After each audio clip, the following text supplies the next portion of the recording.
palestra sobre Kelsen, e hoje temos o prazer de receber aqui o professor Gustavo Siqueira, da UERJ, que está fazendo uma maratona aqui na faculdade essa semana, dando curso de metodologia da pesquisa.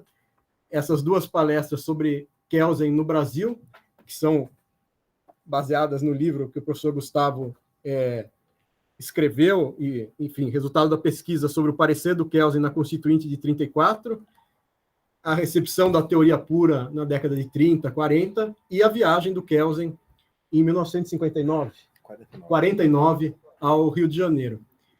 Então, hoje, na verdade, vai ser primeira parte a exposição da primeira parte dessa pesquisa sobre o processo constituinte de 34, como o Kelsen já é um autor que começa a chegar no Brasil ao mesmo tempo em que está sendo publicada a teoria pura do direito, porque, evidentemente, o Kelsen escreveu coisas importantes já antes da primeira edição da teoria pura do direito, que é de 34, e, enfim, culminando com essa visita que o Kelsen faz uns 10 dias no Rio de Janeiro, em 1949, para a gente ver por que e como ele já era um autor presente no debate jurídico brasileiro, há muito tempo e com uma fama diferente da que ele veio a ter depois dos anos 60, 70, quando o Kelsen passa a ser um pouco associado a uma visão alienada do direito, porque pretenderia um estudo do direito que retira os seus elementos históricos, morais, sociológicos, enfim. O Kelsen virou um autor muito estigmatizado pelo tipo de circulação que ele teve durante a ditadura. Mas, antes disso, ele era um autor muito mais conhecido e discutido para além da sua teoria do direito no debate político e jurídico brasileiro. E é essa a novidade, a importância da pesquisa do professor Gustavo. Então, sem mais delongas, queria passar a palavra para ele, lembrando e convidando todo mundo que puder acompanhar também a sequência dessa palestra amanhã, às 9 da manhã.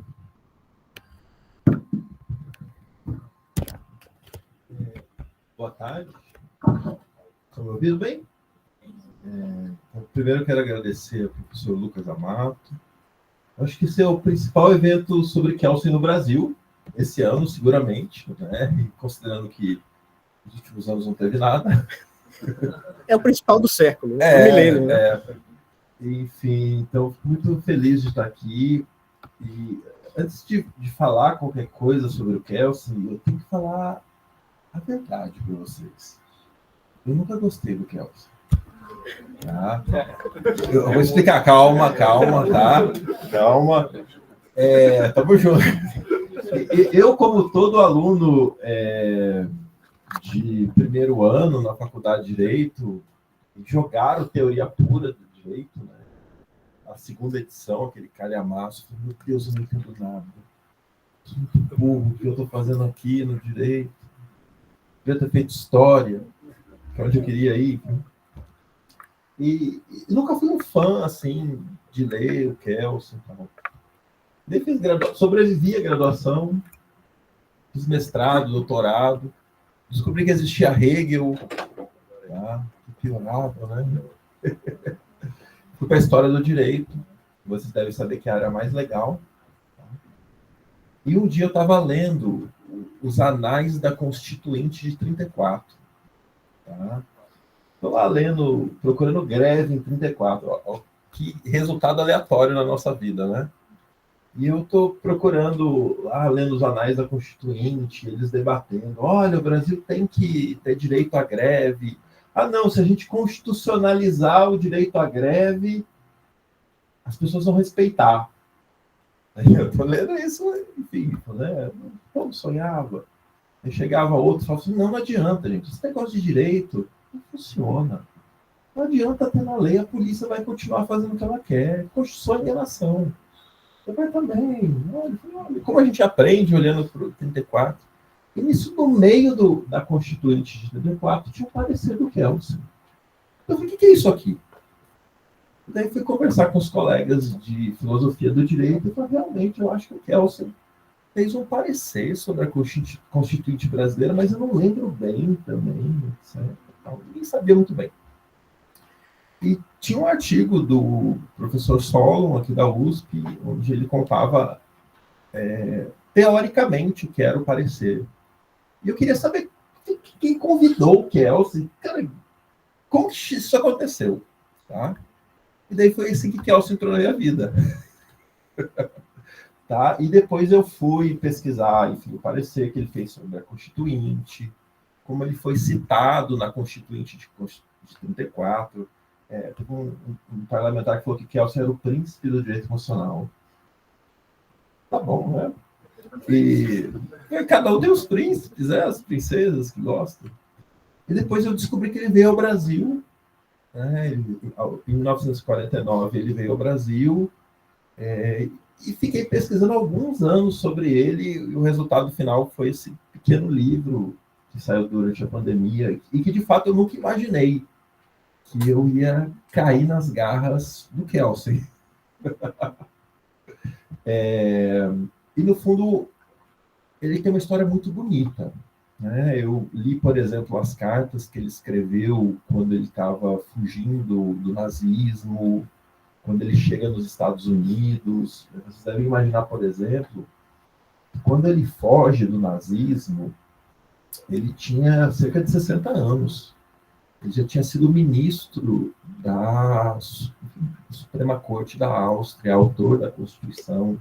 Ele era uma pessoa famosa e tendo que fugir, né, do nazismo, fugiu pela França, Espanha, Portugal, né, para Nova York, que foi o caminho que muitos outros intelectuais, né, a Hannah Arendt, por exemplo, fez esse caminho. Então, quando eu li as cartas, eu me sensibilizei, falei, pô, essa aluna é tudo empolgado, né, nem podia ter lido lá no primeiro período e tal. E, de fato, o que eu vou falar para vocês sobre o Kelsey não é sobre a filosofia do direito dele. Tá? Eu não sou um professor de filosofia do direito. Eu sou professor de história do direito. Então, o que eu vou contar para vocês é um pouco da história de como ele se relacionava com o Brasil, amigos que ele fez. Eu trouxe algumas fotos dele tomando Coca-Cola no Rio de Janeiro. Tá? Isso é Coca-Cola em 49, né? E vou mostrar também a primeira edição da Teoria Pura que saiu no Brasil, que na verdade não era Teoria Pura. Mostrar para vocês a primeira citação da Teoria Pura do Direito que eu encontrei no Brasil, que é de 1935, do Clóvis Bevilacqua. Então, mostra como a relação dele com o Brasil é uma coisa muito antiga. Tá? E que eu também não tinha conhecimento até esse dia na Biblioteca Nacional. Eu, lendo os anais, descobri que ele já tinha escrito sobre o Brasil. E o mais interessante foi que eu falei assim, não, eu preciso descobrir o original. E fui atrás da publicação original de 34, que estava escondida ou perdida na Biblioteca Nacional. Tá? E, assim, quando a gente faz pesquisa, a gente tem poucos momentos que a gente se emociona, sabe? Mas quando eu achei o original, que estava perdido na Biblioteca Nacional, acho que até caiu uma lágrima, sabe? A sorte que não caiu no documento. E a Biblioteca Nacional tinha uma regra que você não podia tirar mais do que 10 fotos de nenhum documento. E eu lembro que eu perguntei assim, mas quem fiscaliza? Daí a moça falou, não, quem fiscaliza é você. Tal. Pois não, claro, só vou tirar 10. Então, se as fotos que eu mostrar já eram um pouquinho tortas, é porque na época não podia tirar muita foto. E eu não tinha celular com câmera. Tá? Eu tive a máquina fotográfica, porque eu fui analógico durante muito tempo. Tá? Hoje eu acho que eu já faço post no Instagram, essas coisas, até gosto. Tá? E a arte dessa apresentação, que eu não sei se dá para ver muito bem, acho que por causa da luz, né? Mas tem umas fotinhos ali que eu gosto. Eu vou tentar fazer uma coisa com imagens para vocês, que eu acho legal a gente humanizar às vezes, tá? E depois eu gostaria de ouvir vocês. Se vocês tiverem alguma curiosidade, eu não consigo contar tudo que eu vi, que eu ouvi. A gente sempre que faz história, a gente faz uma seleção, né? E espero que vocês, enfim, pelo menos se divirtam nesses minutos aqui, tá? Não vou falar 1 hora não, tá? Podem ficar tranquilos. Então, você... Pode? Vamos, pode passar? tá? Então, esse é mais ou menos o sumário que eu pensei para hoje, para amanhã. Não está dando para ver a foto, né? Do lado esquerdo tem a foto dele. Não. Não, eu que errei. Ótimo! Alguém se importa de não me ver? Eu acho que tá melhor. Não, acho que fica demais, hein? Tá, não, pode voltar, desculpa. Precisamos manter a moralidade. Não, eu vou. A hora que tiver uma foto interessante, tá? Pode ser? Então, essa foto, se vocês quiserem, eu posso enviar a foto para vocês depois, tá? É a foto do Kelsen dando a palestra na FGV, no Rio de Janeiro, em 49, e vocês vão ver que o público foi bem pequeno. Tá? Eu acho que tinham umas 15 pessoas assistindo ele. Eu falei, cara, se tem 15 pessoas assistindo o Kelsen, não me preocupo mais, nunca mais na vida me preocupei com audiência em aula, em palestra, não. Claro, 15 pessoas tá bom, tá? O plano inicial de hoje era mais falar sobre a visita, tá? Então, eu vou passar mais rapidamente sobre a Constituinte, que eu vou falar amanhã, mais rapidamente sobre a teoria pura, e vou focar na visita dele em 30... Nossa, tá errado, ele é 49. O historiador fazer isso, hein? Posso nem colocar a culpa no estagiário. Tá? Pode passar, Lucas. Melhor. Tá? Então, esse parecer que ele faz sobre a Constituinte é uma coisa muito interessante, porque eu também lembrava das discussões que eu tive quando eu fui aluno de Direito Constitucional. Tá? E eu lembro que eu sempre aprendi, e isso está na nossa Constituição, que a soberania do povo, que a Assembleia Nacional Constituinte é representante do povo, e ela é soberana. Tá? Isso foi uma discussão muito forte em 34. E a resposta do Kelsen me surpreendeu. Tá? Então, essa é a revista que ele publicou, tá, em 1934, chamada Revista Política.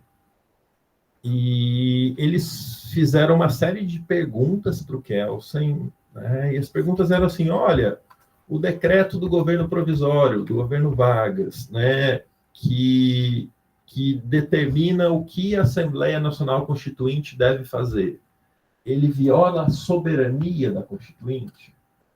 Então, por exemplo, olha, o decreto do governo Vargas diz que a Constituinte tem que eleger um presidente, diz o horário de funcionamento. Isso viola a soberania da Constituinte? E se a Constituinte, hipoteticamente, quiser fazer uma monarquia? Aí eu lembrava das minhas aulas de direito constitucional, né? Que falavam, não, a Assembleia Nacional Constituinte ela é ilimitada, ela pode fazer o que ela quiser. Né? E a revista ela estava cadastrada no lugar errado, se encontrava na Biblioteca Nacional. E as mesmas perguntas que foram feitas ao Kelsen foram feitas a outros professores brasileiros na época também. Então, existia mais ou menos um debate onde as respostas eram diferentes, mas tinham uma certa coerência. O que é interessante é que, nesse período, em 1934, o Kelsen era professor de Direito das Gentes. Que nome bonito, né? Mais ou menos o que enquadraria hoje como Direito Internacional, Direito Internacional Privado, talvez, eu acho. Chama Direito das Gentes, olha que coisa bonita, né? E ele estava na Suíça. Tá? E daí ele foi convidado pelo editor da revista, que era um polonês que vivia no Rio de Janeiro e que tinha contatos com ele desde a década de 20. Então, esse polonês escreve os quesitos e envia para o Kelsen, em alemão. O Kelsen responde em alemão, ele traduz e publica nessa revista, em 1934, em português e em alemão. Inclusive, óbvio que a tradução está errada, né? Tem erros, assim, tipo, eles traduziram o título, a introdução como título, esses detalhezinhos. E esse parecer foi lido na Constituinte. Tá? Porque a discussão da Constituinte era o seguinte, o Getúlio Vargas, né, chega ao poder, convoca uma Constituinte, estabelece como a Constituinte deve funcionar, E se perguntava, mas ela é soberana ou não é? Eu achava que ela era. Por que eu passo aqui desse ponto, tá? Não. E daí essas são as perguntas que foram feitas a ele, né? Assim, são 3, né? Foram feitas 11. O governo provisório, que é o governo de fato, originário de uma revolução, tem o direito de impor um regimento à Assembleia Nacional Constituinte? O fato do governo provisório impor o regimento à Assembleia não representa uma ofensa à soberania da Assembleia? Obrigará o regimento, né, o regimento feito, né, que era um decreto-lei, obrigará as ações da Constituinte? Tá? Então, no fundo, eles queriam saber o seguinte: Hans, né, a Constituinte pode fazer o que ela quer ou ela deve fazer o que o governo diz que ela pode fazer? Vocês imaginam a resposta? Tá? E, no fundo, ele falou assim, olha, a Assembleia Nacional Constituinte não é soberana. Quem é soberano é o poder revolucionário. Quem tem força para convocar a Assembleia Nacional Constituinte tem força para fazer com que ela obrigue. Tá? Que é completamente diferente do que a gente estuda, por exemplo, hoje na teoria constitucional, onde a Assembleia Nacional Constituinte é soberana, pode fazer o que ela quiser, etc. Não. O Cássio falou assim, não. A Assembleia Nacional Constituinte não é soberana, ela é limitada. Ela é limitada pelo poder que a colocou ali. Tá? E que é limitado por outros elementos, outros fatores, inclusive pelo direito internacional. Então, a Assembleia Nacional Constituinte, ela não é soberana. E, de fato, foi uma surpresa para mim, tanto por não saber que isso tinha sido discutido, tanto também por não saber a resposta que o Kelsen tinha dado a essas perguntas. Tá? Isso, enfim, claro que isso foi muito interessante para aquele momento, né, para o governo, né, que queria dirigir os rumos da Constituinte, mas durante a Constituinte eles mudam de ideia e fazem algumas alterações, tá, no próprio regimento. Então, a Constituinte que diz que não era soberana, ela faz as alterações. O que mostra também que quando a gente olha para 34, né, no período, enfim, pós a Revolução de 30, pós o movimento de 32, você tem uma instabilidade ainda. As pessoas discutiam, existiam vários projetos, né? Um dos projetos era fazer a Assembleia Nacional Constituinte. Mas existiam pessoas que falavam, não, olha, vamos fazer uma coisa que está pegando bem lá na Europa, uma tal de ditadura. Tá? A gente faz aqui no Brasil, organiza a casa e depois faz a Constituinte. Outros falavam assim, não, cara. Vamos pegar a Constituição do Rio Grande do Sul, que é do Júlio de Castilhos, e vamos aplicar ela no Brasil. Então, existiam vários projetos que hoje a gente olha e fala, meu Deus, isso aqui não é certo. Tal. Essas coisas também não deu muito certo. Né?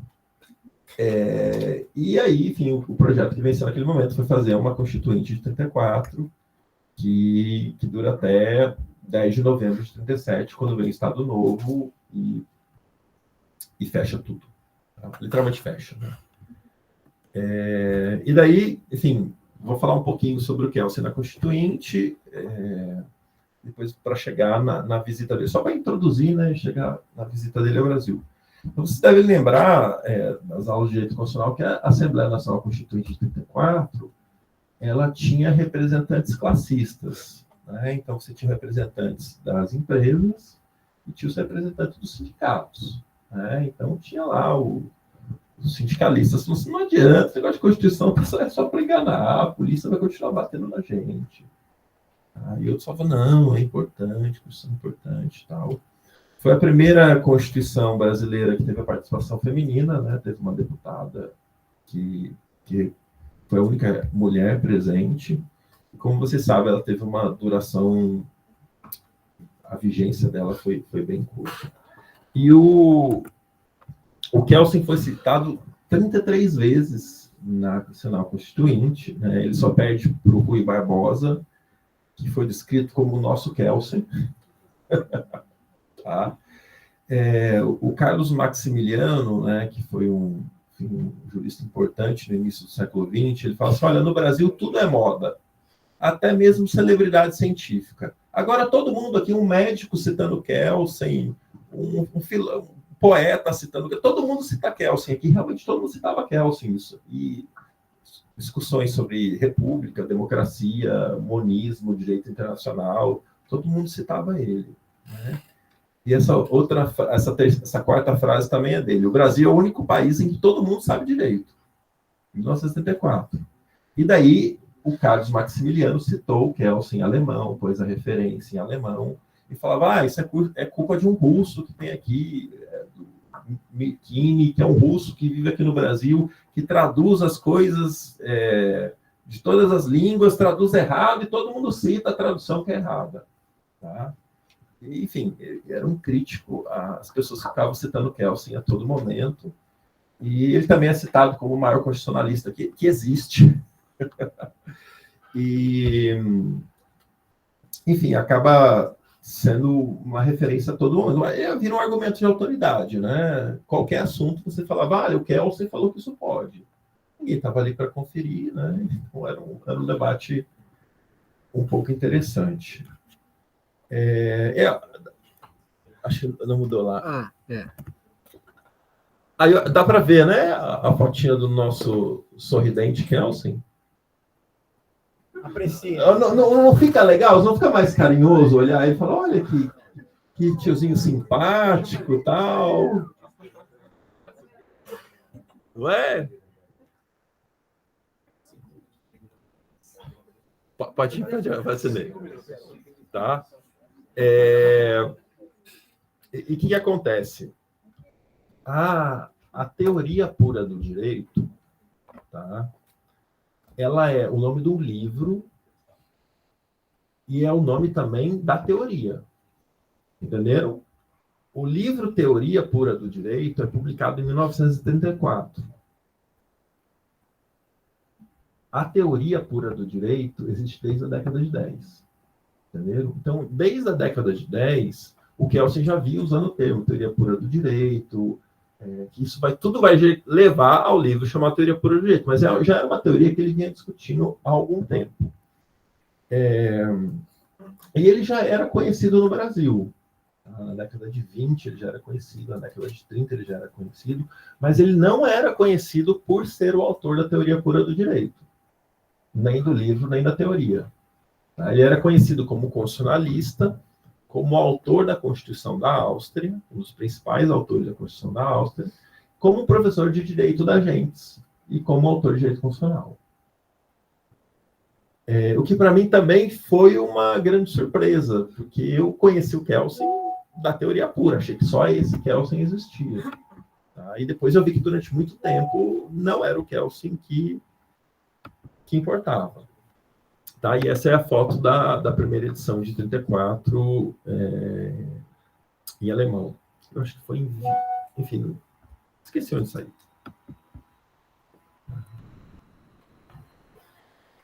Esse texto que está aí é uma palestra do Clovis Bevilacqua, em 1935, onde ele cita a teoria pura do direito.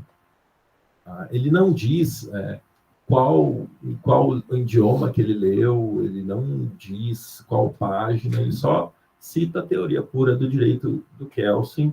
Isso é 28 de março de 1935. O que mostra que, de certa forma, ele era um autor muito antenado. Né? Então, pouco tempo depois da publicação da primeira edição, que ela é bem menor do que a segunda,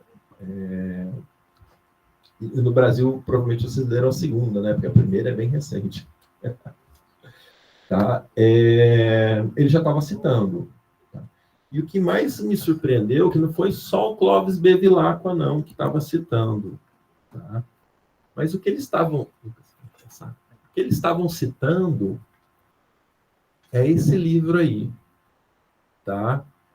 Que foi publicado em São Paulo e em Coimbra, que está escrito Teoria Pura do Direito, tá? Deve ter aqui na biblioteca esse livro, com certeza. Mas não é a Teoria Pura do Direito. Como assim, professor? Eu falo com meus amigos, cara, é Brasil que a gente está estudando. Não tem todos os capítulos da Teoria Pura. e eles não dizem de onde traduziram. Tá? Então, é provável que eles tenham pego alguma versão preliminar da teoria pura, traduzido para o português e publicaram. Quem? 2 alunos. Tá? Então, em 39, tem essa primeira edição da teoria pura no Brasil, que não é a teoria pura completa. Tem 2 capítulos lá no final que são bem diferentes. Tá? Que foi traduzida por um aluno do 4º ano jurídico da Universidade de Coimbra. Tá? Que foi publicado em São Paulo e Coimbra ao mesmo tempo. Tá? O que é interessante perceber é que não é costume, nos anos 40, falar assim, olha, eu estou citando a teoria pura do direito, edição tal, página tal. A lógica de citação é muito diferente da lógica que a gente tem hoje. Então, as pessoas citavam a teoria pura do direito e acabou. Tá? Então, o que eu fui procurar, eu procurei essencialmente na Hemeroteca Nacional e na Biblioteca Nacional, eram citações do Brasil todo sobre a teoria pura do direito. Tá? E eu não sabia se as pessoas citavam a edição em espanhol, tá? Que, por exemplo, Sobral Pinto, que eu vou citar para vocês, ele usava a edição em espanhol, ou se usavam a brasileira. Vou chamar de brasileira, a brasileira. A brasileira como não. Tá? Então, vou mostrar para vocês alguns exemplos aqui e vou explicar para vocês por que essa imagem de que a teoria pura é um negócio horrível, monstruoso, né? Que Kelsen justificou o nazismo, o fascismo, o stalinismo e todos os ismos. Tá?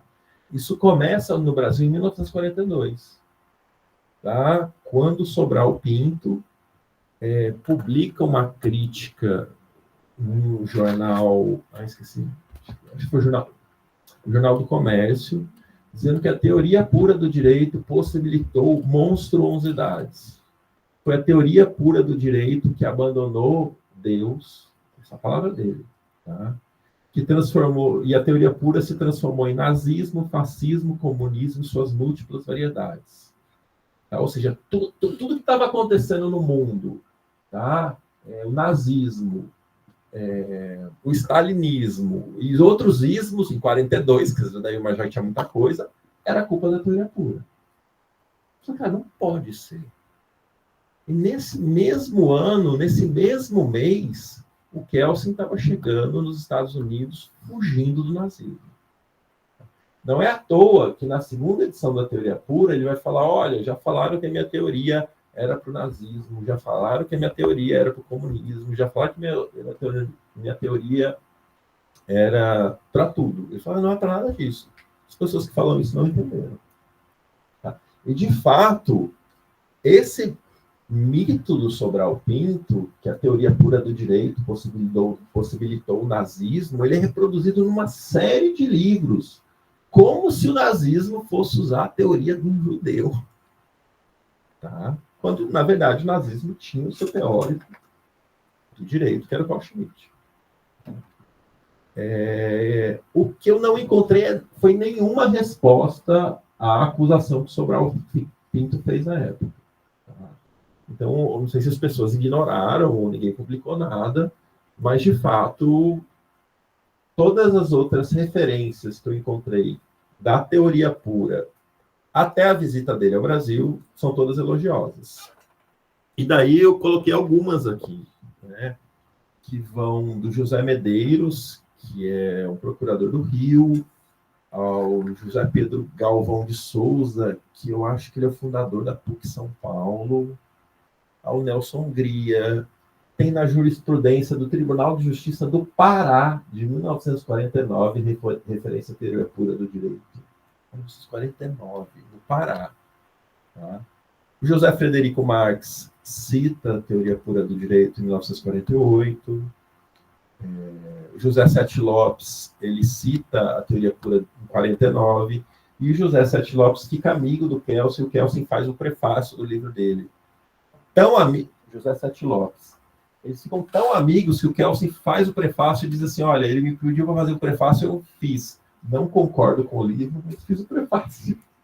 Isso é muita amizade, né? Tá? E aqui é onde eu queria me concentrar hoje, né? Acho que amanhã eu vou repetir algumas coisinhas, que é a visita dele ao Rio de Janeiro.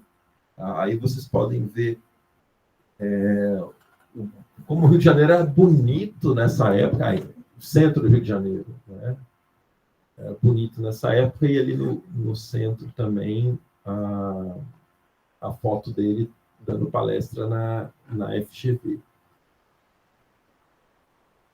Tá? Ele fez ele ficou só no Rio de Janeiro, né? Ele deu 5 palestras lá. Ele chegou no dia 25 de agosto de 1949, ele estava vindo da Argentina, tá? E por um convite do Ministério da Educação, acho. Ele fica no Rio de Janeiro por alguns dias. Tá? E tudo isso envolve umas coisas muito interessantes, né? A primeira palestra que ele deu foi na Faculdade Nacional de Direito, né, que é a atual FRJ, chama Natureza e Objeto da Ciência do Direito. E a palestra dele que teve mais impacto foi a segunda, que é o Pacto do Atlântico e a Carta das Nações Unidas. Como vocês devem saber, enfim, era o tema do momento, as Nações Unidas, enfim, toda essa criação jurídica. E o Kelsen fez essa palestra, as pessoas fizeram perguntas, a FGV juntou a palestra e as perguntas e publicou um livro. O livro desapareceu. Se forem na biblioteca da FGV, não tem o livro. Tá? Não sei se tem aqui na biblioteca da USP, talvez tenha. Mas eu achei o livro em PDF e não achei o livro físico.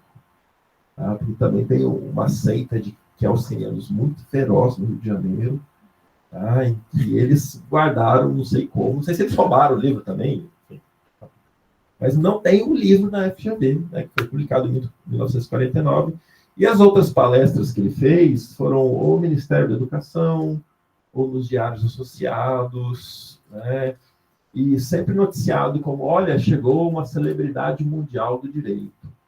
Tá? Óbvio que ele deu uma entrevista para a Rede Globo, né, para o jornal o Globo, na época, e foi publicado, acho que trouxe uma fotinha disso aqui também. Tá? Lucas, você pode passar aí? Tá? Então, à esquerda é a entrevista que ele deu para o jornal o Globo. As perguntas assim, são muito ruins. Professor Kelsen, o que você acha que é o futuro do direito? Ele deve ter aqui para isso. Tá? E essa é a foto do livro, né, O Pacto do Atlântico e a Carta das Nações Unidas. Ele discutiu com Oswaldo Aranha, por exemplo, Temístocles Cavalcante e outras pessoas que estavam presentes. Vocês podem ver que tem a marquinha da biblioteca aqui, ó, ali no livro, ó, tá vendo? Tá? Ou seja, a pessoa que pirateou, que digitalizou, pegou na biblioteca. E eu não sei, assim, isso foi me trazendo sentimentos diversos, porque, o parecer que ele escreveu em 84 estava desaparecido, estava lá na Biblioteca Nacional, perdido num lugar. O livro que ele escreveu em 39, em 49, enfim, a palestra que ele deu em 49 também tinha desaparecido. Eu falei, cara, alguém está querendo apagar a vinda dele aqui. Né? Não sei quem. E daí vocês podem perguntar para o Mário Lozano, né? Para o Mário Lozano, que está aqui no Brasil, que está aqui em São Paulo. E o Mário Lozano, ele pergunta para o Miguel Reale, né? Ele fala, o Mário Lozano tem 84 anos, então ele é contemporâneo do Reale.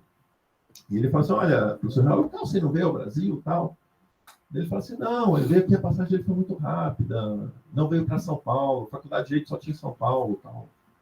Tinha no Rio, mas ninguém se considerava. E então, assim, você sabia muito pouco.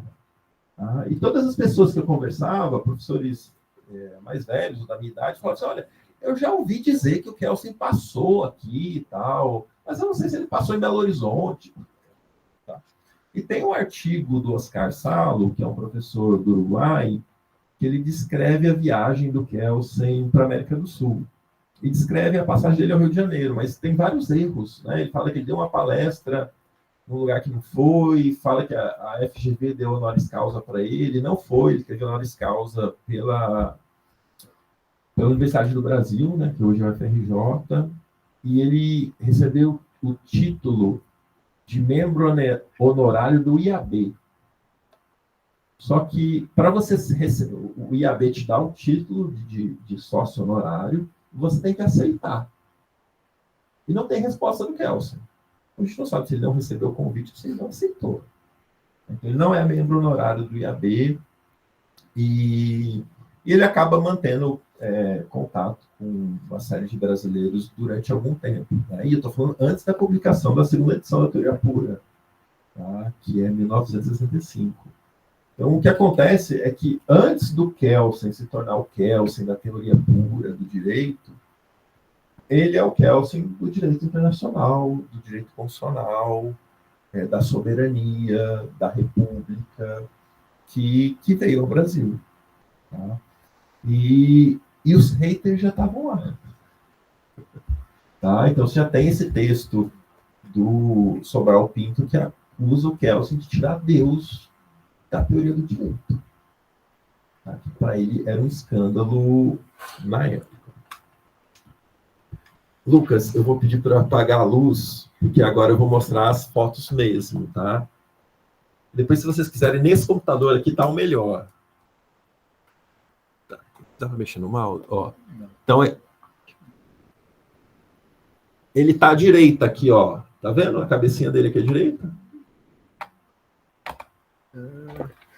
Mas talvez se fosse por aqui. Isso, esse aí. Aqui. Olha o Oswaldo Aranha, que presidiu a Assembleia, olhando para ele. Ó. É aqui esse? Esse mais aqui, ó. Pode passar. Olha a garrafinha de Coca-Cola que serviram para ele.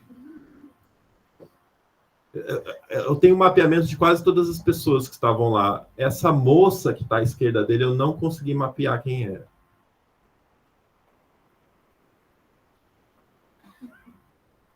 Tá? Não sei. Aí, ó, fica aí para os jovens que querem fazer pesquisa e tal.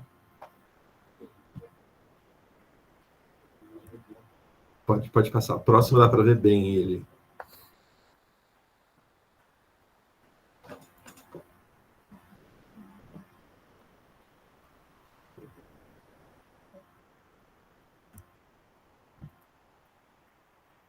E acabou.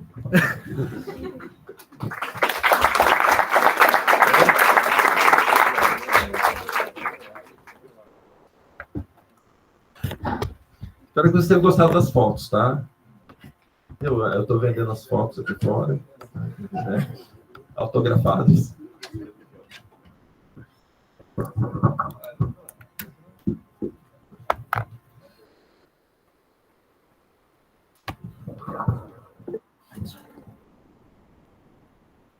Obrigado, Gustavo. Bom, estava aqui fazendo anotações, né? Porque nossa função também é provocar ainda mais o nosso convidado. Então, eu queria fazer aqui 4 comentários, 3 ou 4 comentários. Um primeiro, para relacionar com a última palestra que a gente teve, né, do professor Travessone, tem a ver com esse comentário sobre o Sobral Pinto, né, que acusa a teoria pura do direito e todos os males da humanidade na época. E o Kelsen já, enfim, pela criação da teoria pura do direito estar ligada à vida do Kelsen, por ele ter produzido o livro no momento que ele está emigrando da Alemanha nazista, na primeira edição mesmo, aquela que o professor Travessone traduziu, enfim, agora sim, é uma tradução da primeira edição completa da Teoria Pura do Direito, que a gente teve no Brasil em 2021. Finalmente a gente tem a tradução completa da edição de 1934. O Kelsen já falava isso no prefácio de 34. Como a teoria pura do direito se mantém inteiramente livre de toda a política, ela teria se afastado da vida pulsante, não possuindo por isso qualquer valor científico. Essa é uma das objeções mais frequentes que se levantam contra ela. Mas não menos frequentemente se pode ouvir que a teoria pura do direito não seria de modo algum capaz de cumprir uma exigência metodológica fundamental, que ela própria seria apenas a expressão de uma determinada concepção de valores. Mas qual? Os fascistas a explicam como liberalismo democrático. Os liberais ou social-democratas consideram que ela caminha lado a lado com o fascismo. Do lado comunista, ela é desqualificada como ideologia de um estatismo capitalista. Do lado capitalista nacionalista, ela é desqualificada como bolchevismo crasso, ora como anarquismo disfarçado. Seu espírito seria, asseguram muitos, aparentado à escolástica católica, enquanto outros, ao contrário, acreditam reconhecer nela as próprias características de uma teoria protestante do Estado e do direito. E não falta quem queira estigmatizá-la como ateísmo. Não há absolutamente qualquer orientação política que não tenha sido atribuída à teoria pura do direito. Mas exatamente isso prova sua pureza, melhor do que ela própria poderia fazê-lo. Quer dizer, o Kelsen já estava ciente, a crítica do Sobral Pinto acho que é um pouquinho posterior, né? Mas do tipo de crítica que já estava circulando antes mesmo da publicação do livro, primeira edição, Teoria Pura do Direito, né? Então, é um comentário só para reforçar isso que o professor Gustavo já ilustrou aqui com a fala desse importante jurista brasileiro, que depois foi muito atuante, né, pela ditadura militar. A princípio, acho que apoiou até o golpe de 64, mas depois se tornou um importante defensor aí dos presos políticos, dos perseguidos pela ditadura militar. Um outro ponto interessante tem a ver com esse comentário, né, a primeira edição brasileira.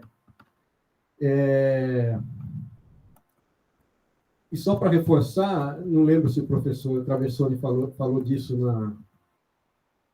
na palestra dele,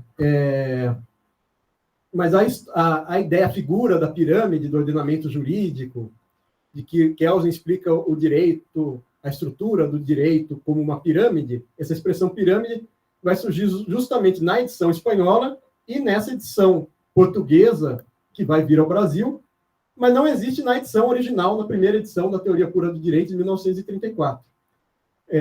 Então, é curioso, porque é uma das metáforas mais usadas para associar o Kelsen a um conceito mais ou menos prático do que seria a ordem jurídica, e que vai surgir nessas traduções feitas aí de uma maneira um pouco amadorística, né? Como disse o Gustavo, tradução feita pelo licenciado em Direito de Coimbra, com prefácio do aluno do 4º ano da Universidade de Coimbra, e que chega ao Brasil e que é mais ou menos cópia da tradução espanhola, que é feita, enfim, com base numa original que ninguém sabe porque não tinha um capítulo e não tinha outros tópicos importantes do livro.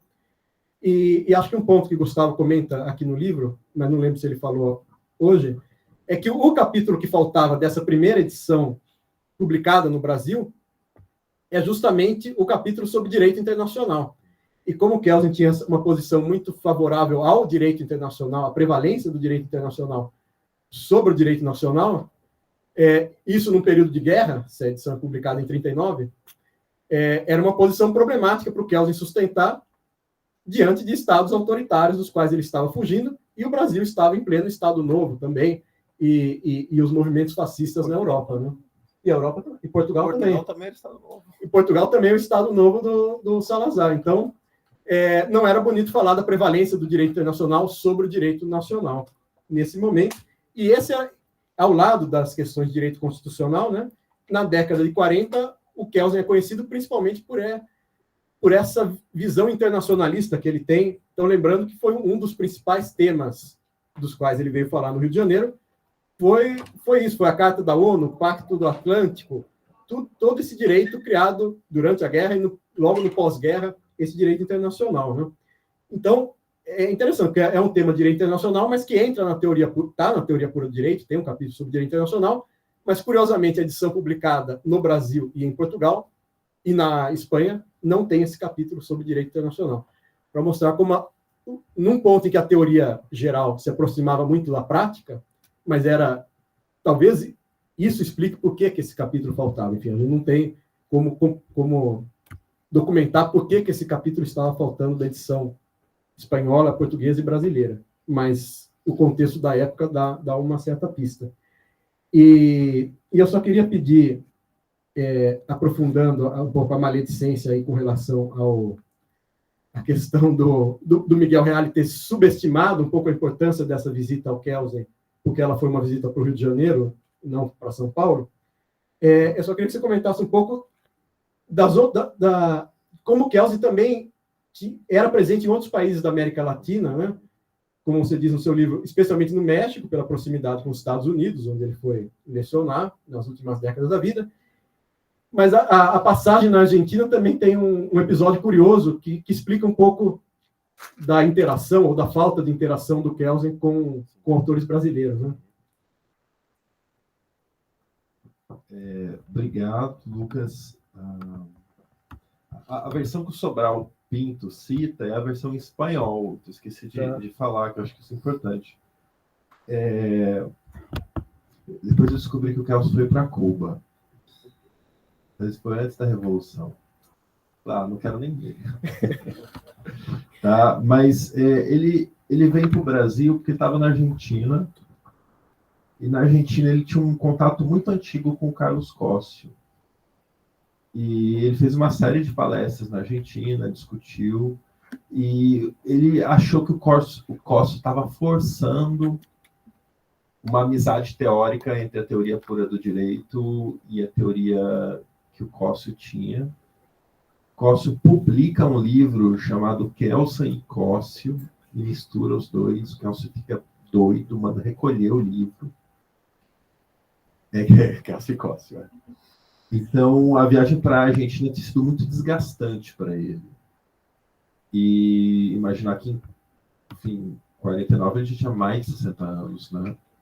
Então, ele já chega ao Brasil falando, olha, estou muito cansado, quero ficar aqui no Rio de Janeiro, não quero viajar mais, né? E também você tem que imaginar um autor que em 49 já fugiu da guerra, já saiu da Califórnia, foi até Buenos Aires, está retornando com uma certa idade. Não tenho ideia do que se imaginava do Brasil em 49, mas hoje, às vezes, os americanos veem de uma forma... Imagina em 49. Então, é completamente entendível que ele fala, olha, eu estou cansado, quero colocar mais uma viagem, provavelmente não sei se seria de trem ou de avião. E ele mantém relações com a América Latina mais distantes, né? Brasil e Argentina, ele acaba se distanciando muito da Argentina, e do Brasil ele mantém esses contatos peculiares. Mas ele tem uma relação muito forte com o México, tá? Onde ele faz trocas de correspondências, cita pessoas. E o que é interessante é que quando o Kelsen chega nos Estados Unidos, ele chega com a mala, né? Ele não tem para onde ir. Ele vai para um hotel em Nova York, do hotel ele escreve para o Roscoe Pound, que é o diretor de Harvard, e fala, olha, tive que sair fugido, não dava para esperar, estou aqui, me ajuda. E o Pound fala, olha, aqui está difícil também, eu tive que ceder um prédio para o exército. O exército estava ocupando, né, se concentrando, o auge da Segunda Guerra. E vou tentar um emprego para você. Ele consegue um emprego temporário para o Kelsen em Harvard, dá alguns cursos lá, mora num prédio da universidade, que existe até hoje, e depois começa a buscar empregos nos Estados Unidos, e estava difícil, porque ele já tinha uma certa idade, a língua mãe dele era o alemão, a segunda língua dele era o francês, o direito internacional e a língua mais comum para se falar antigamente era o francês. O Kelsen fala no Brasil em francês. Então, em 49, mesmo ele já morando nos Estados Unidos há algum tempo, ele prefere falar em francês. Então, ele tem essa dificuldade de se adaptar em um sistema que é common law. Ele vem da Áustria, sistema de civil law. Então, ele só consegue emprego na Califórnia, em Berkeley, no Departamento de Ciência Política. Então, ele sofre. Você imagina o Kelsen não estava tendo emprego nos Estados Unidos. E ele escrevia, olha, deixa eu trabalhar na biblioteca, deixa eu estudar na biblioteca enquanto não encontro nada. Então, ele exerceu alguns trabalhos técnicos em alguns lugares, conseguiu uma cadeira como professor, que não foi fácil. E junto com eles, a correspondência entre os professores mostra que tinha uma série de intelectuais fugindo da Alemanha, fugindo da França, da Suíça, e obviamente que o governo americano contratava quem era físico, quem era químico, para ajudar em vários projetos, como você já deve ter ouvido falar aí no projeto Manhattan. Então ele sofre muito, e depois que ele chega em Berkeley, ele fala, olha, ok, vou ficar aqui, consegui um posto definitivo, e nunca mais volta, não volta a morar na Europa. Né? Então talvez seja um medo que ele talvez tenha levado para a vida inteira. E nisso ele começa a preparar a segunda edição da Teoria Pura. Né? Então, a primeira edição é de 1934, né, quando ele está morando na Suíça. Pouco tempo depois ele foge, mas ele já começa a repensar a Teoria Pura, que ele pensa 30 anos. A segunda edição ele demorou 31 anos. Se vocês fazem um livro, publica a primeira edição. Já, assim, olha que interessante. Por isso que a gente tem que entender que Teoria Pura é o nome da teoria. Porque quando ele publica em 34, o prefácio que você leu, a teoria já era conhecida, as pessoas já estavam debatendo, já estavam acusando ele. Só faltou de satanismo. Eu anotei aqui, só faltou o satanismo, mas talvez porque não existisse o satanismo.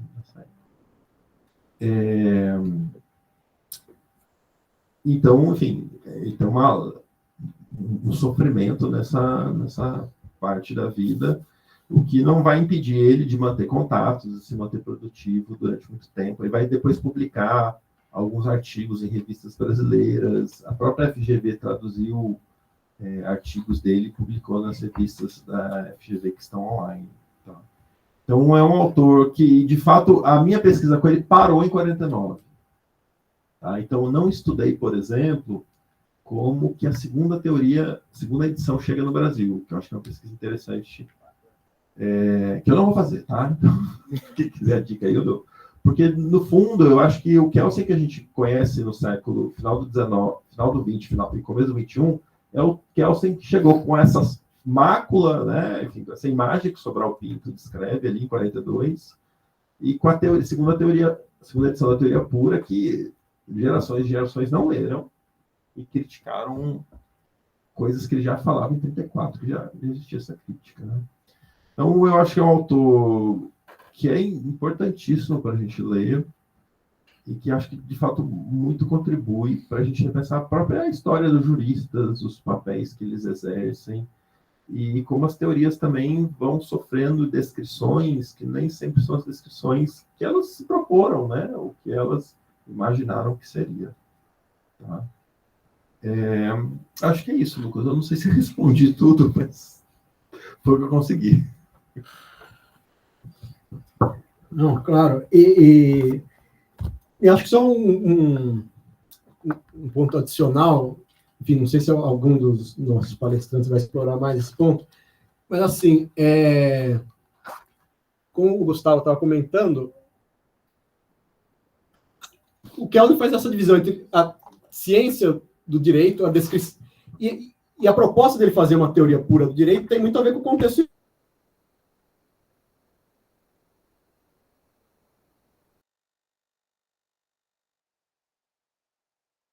comunismo, democracia liberal, tudo mais. Então, esse contexto histórico explica um pouco a proposta da teoria. Kelsen estava muito ciente do que acontecia no mundo, primeiro, para fazer a proposta de uma teoria que fosse mais ou menos acima das ideologias políticas, mas, segundo, as opiniões políticas dele são bem razoáveis para a época. Então, embora essa entrevista aí para o Globo seja um pouco assim, amadora, as perguntas sejam um pouco amadoras, revelam um pouco do que o Kelsen, das visões do Kelsen, a leitura que ele faz do contexto histórico, né? Então, a entrevista 29 de agosto de 49. Eu pergunto, qual a evolução do direito no pós-guerra? Ele destaca a importância das Nações Unidas, que agora são uma tentativa, que ainda não se sabia se ia dar tão certo, uma tentativa em sucessão à extinta Liga das Nações, que não deu certo, que gerou a Segunda Guerra Mundial, né, que foi feita a partir do Tratado de Versalhes, no fim da Primeira Guerra, e que não funcionou para evitar uma nova guerra.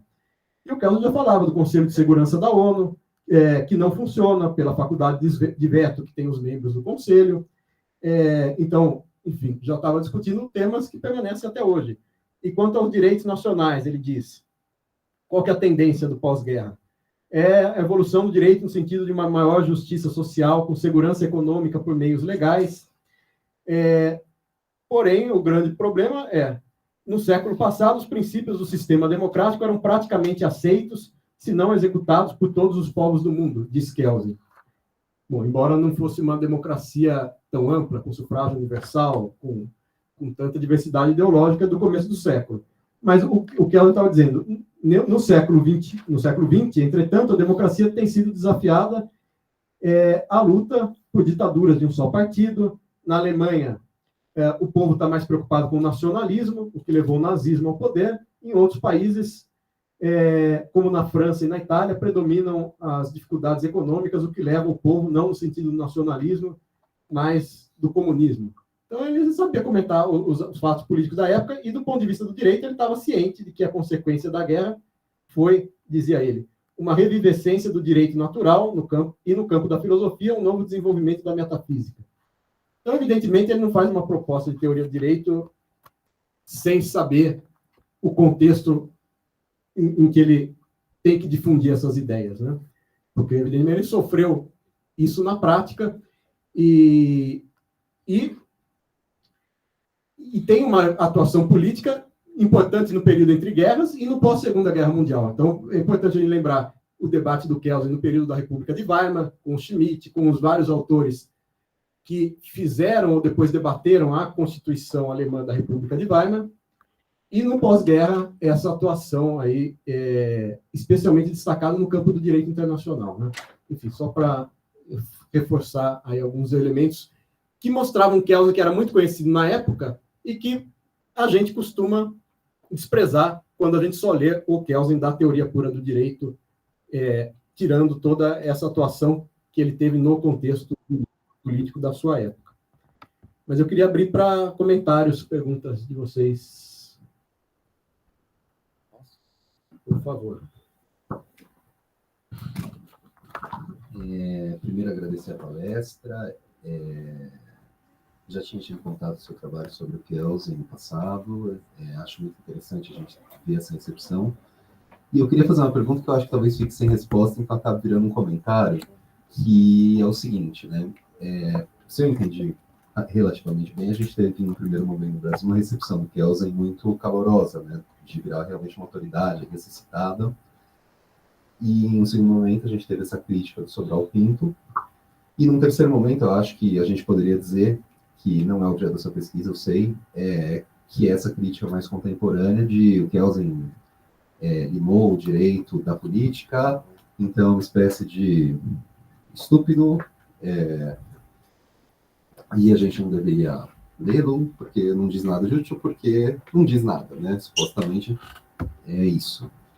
E, assim, aproveitando um pouco a sua experiência de história do direito, queria saber se o senhor tem alguma noção, alguma ideia do porquê, apesar de tudo isso, o Kelsen é sempre citado, né? Porque no Brasil a gente sempre volta para o Kelsen, a gente está sempre falando do Kelsen, acho que todo mundo que faz faculdade de direito passa pelo rito de passagem de ler o Kelsen no primeiro ano e não entender nada, né? Queria saber se o senhor tem alguma ideia a respeito dessa questão.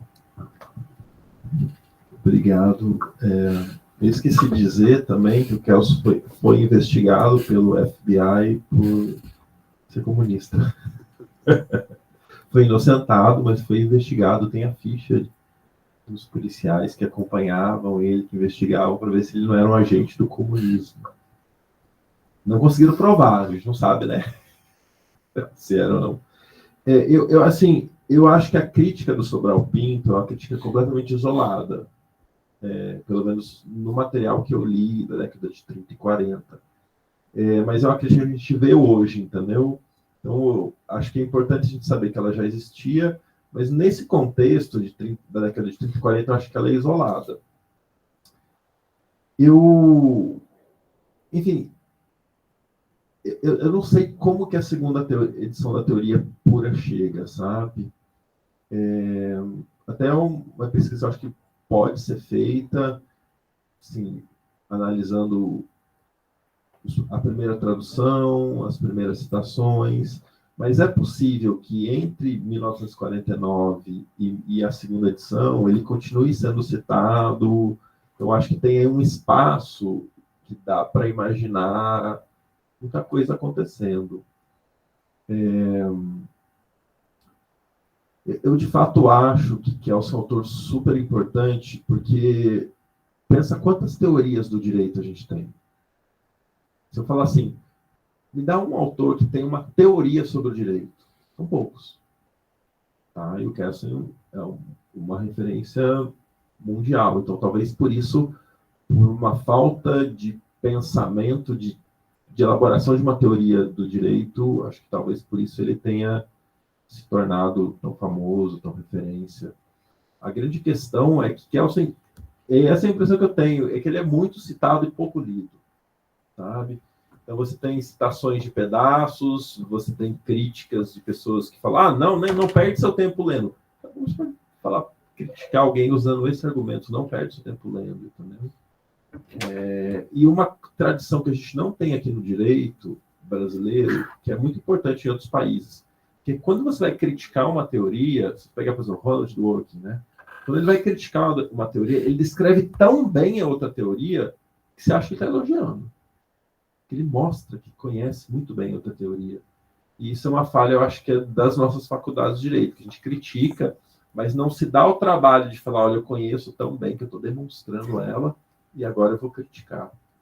Então, acho que enfim, isso é uma coisa que vem dos últimos 20 anos para cá, com a melhora das pesquisas jurídicas, com o aprofundamento dos trabalhos jurídicos, tendo que Kelsen vai ressurgir ainda, porque acho que é um autor que possibilita um diálogo, né? E não estou dizendo que a gente deve aplicar Kelsen no Brasil. Não dá. Mas ele possibilita um diálogo que é importante para a teoria do direito, né? E até para o exercício, né, de quem está entrando no curso de direito e repensar, enfim, pensar teorias complexas, né, que no fundo a gente exercita o nosso cérebro lendo coisas difíceis, né? Se não quer ter Alzheimer, vai estudar alemão. Lendo esses mais difíceis que a gente força o nosso cérebro também se exercita. Obrigado pela pergunta.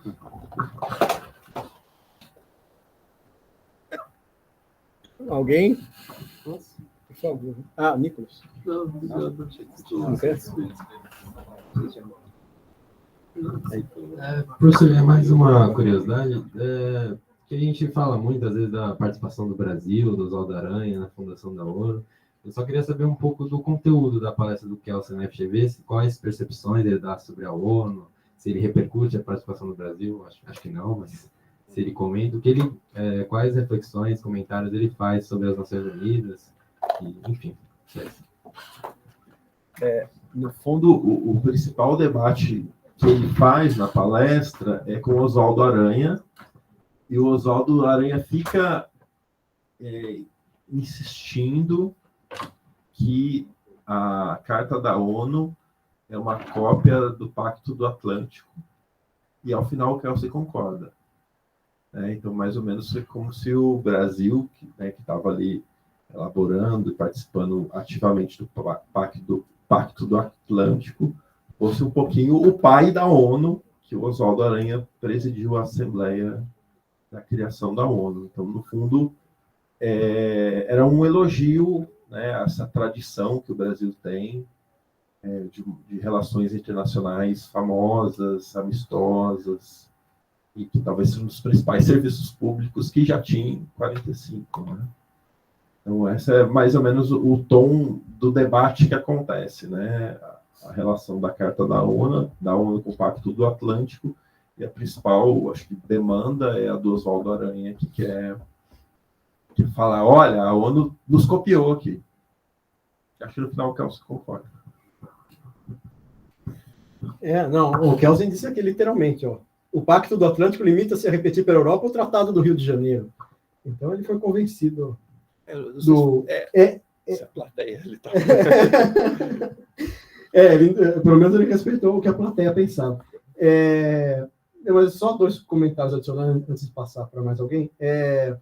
Tem um ponto interessante, que é o que você falou da relação do Kelsen com o Pound, que ele vai pedir uma vaga lá na Universidade de Harvard, para mostrar como teóricos tão diferentes desse período se respeitavam e procuravam colaborar. Então, o Pound é um autor que vai ser importante para a tradução para o inglês da obra do Ehrlich, que é um autor que tinha debatido com Kelsen, que tem uma teoria totalmente contraposta de Kelsen. Então, a gente tem Kelsen, Ehrlich, Pound, autores com visões completamente diferentes do direito, interagindo, né, nesse contexto histórico.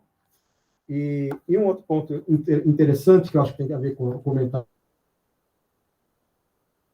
é como algumas citações que você reproduz mostram que, na época, alguns intérpretes, pelo menos, interpretavam de maneira mais fiel a teoria pura do direito do que veio a ser a caricatura dela passada e reproduzida até hoje em dia, né? Então, você cita aqui o Viriato de Medeiros, acho que ele faz um artigo, Positivismo Jurídico e Direito Natural, no Jornal do Comércio, que é bastante fiel ao que diz o Kelsen. Quer dizer, é alguém que leu o Kelsen e não está fazendo acusações tão infundadas. Então, quando você tinha um autor, enfim, para pegar 2 exemplos aqui, enquanto Sobral Pinto fazia aquela crítica política descolada um pouco da teoria, a gente tinha autores que leram a teoria e reproduziam de maneira mais fiel do que muitas vezes hoje em dia a gente vê reproduzida, o que é um certo mistério, né? Na época, a teoria ser mais bem compreendida do que ela vem a ser compreendida agora, mais de 50 anos depois da segunda edição, pelo menos, se a gente pensar, né? Isso. Mais alguém? Ou alguém que está participando virtualmente? A Bruna aqui comentou no chat que acho que a gente tem na biblioteca esse livro acho que da conferência, né? O livro que estava perdido, que você só achou escaneado. Da FGV. Tem aqui na biblioteca da faculdade. Vão lá e peguem lá. Peguem e escaneiem também. Em PDF eu tenho, se quiser. Mas aí fica escaneado com o carimbo da faculdade. É outro nível, né?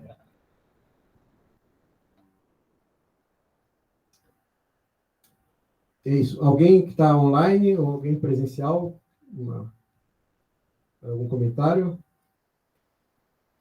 Bom, eu também vou deixar o que eu queria. Eu acho que tem um ponto bem polêmico para a gente comentar amanhã, que é o que o Kelsen disse, que o professor Gustavo vai aprofundar amanhã, sobre o parecer com relação à Constituinte, né?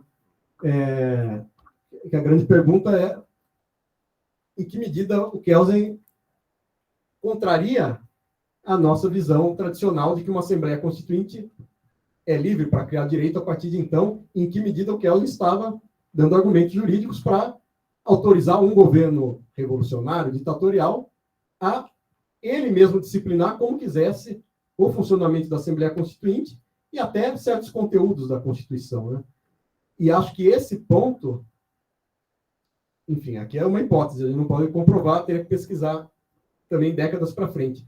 Esse é um dos pontos que vai contribuir para ter uma visão negativa do Kelsen. O Kelsen não coloca grandes limites ao governo revolucionário, ao que o governo revolucionário pode impor à Assembleia Constituinte de 34.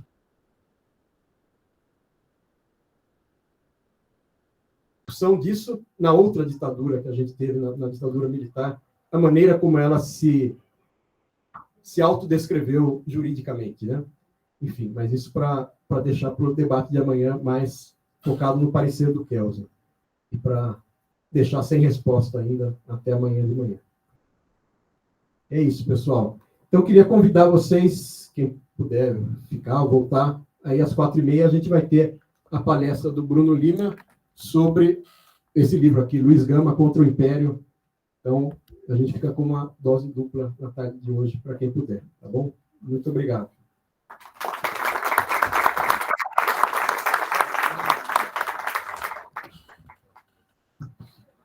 André, você levantou a mão aqui? Não, tem um André virtual. Se puder escrever, porque a gente vai ser difícil de ouvir. Desculpa. Brilhante palestra. Muito obrigado, viu? Obrigado. Ó, esse daqui também tá mal. É esse aí. Eu tive lá em janeiro. Ah, foi lá?